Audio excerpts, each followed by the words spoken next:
Мына 5 күндөн бери уже сугарып атабыз могу полянын бул участокты. Мына суу чыкпай атат жакшы. Аябай жерге сиңип ичип атат.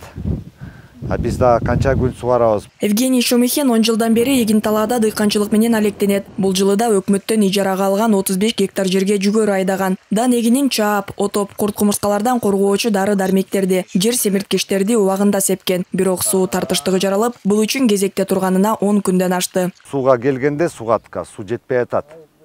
Бул жүгөрүгө негизи 3-4 жолу сугарыш керек. 125-тик вегетационный период күн 3-4 жолу сугарыш керек. Биз ага жетишпейбиз, жетишпей атабыз. Суу жокто. Мисал үчүн азыр мына 20-30 литр агып атат. Аны 35 гектар биз 25-30 күн сугарабыз. Биз просто по времени не успеваем ушунча. Жетишпей атабыз да. Ошол маселе болуп атат. Каарманыбызга окшоп Чүй каналындагы суунун көбөйүшүн күткөн Жээк айылынын дыйкандары кырдаалдан чыгуунун жолун издеп, аз көлөмдө агып жаткан сууну таш, тал теректин жардамы менен бууп, эгин талаасын көздөй бурууга аракет кылган. Жаз мезгили башталгандан бери Чоң Чүй каналындагы суунун көлөмү азайып, бул маселе жеке Жээк айылынын эле эмес, Ысык Ата районундагы көпчүлүк дыйкандарды сугат маалында түйшөлтөт. Өзүңүздөр көргөндөй, алар агып бара жаткан сууну дал ушундай шартта өз колдору менен минтип тосуп алып, 15 гектар жерди кеминде 1 айдын ичинде суугарууга аргасыз.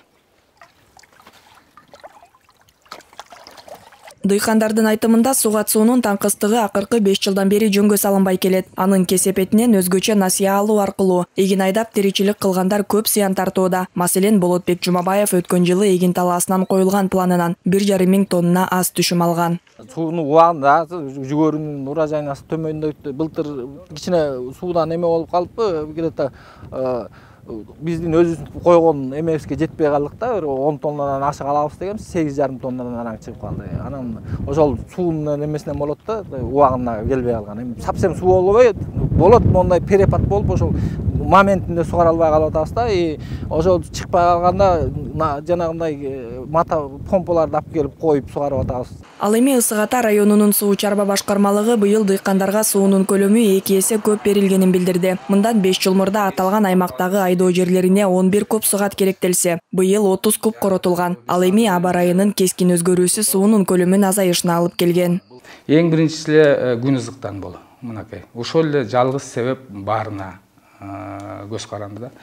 Мына жылдан жылга биз майдын 10-11-ден баштап ушу суу бере баштачыбыз. Быйыл дыйкандар менен тыгыз иштетип, 6 марттан баштап берип атабыз да. Ошо көп жылдык чөптөр, дан эгиндерин ушу жүгөрү менен техникалык культуралар, то есть соя, кызылча ушулар келгенче тигилерди сугартып алалы деп. Жалпы Ысык Ата районунда 55.400 гектар айыл чарба жери бар. Анын 12.000 гектарын дан эгиндери ээлейт. Ал эми кылкандоо дан эгиндери, жүгөрү эгилген аймак 10.000 гектарды түссө, анын 1.300 гана алгачкы сугаттан өткөн. Калган аянттары суу азайгандыктан качан сугарылып бүтөт, азырынча белгисиз. Айжамал Майлиева, Кудрат Ташмырзаев, 5 канал.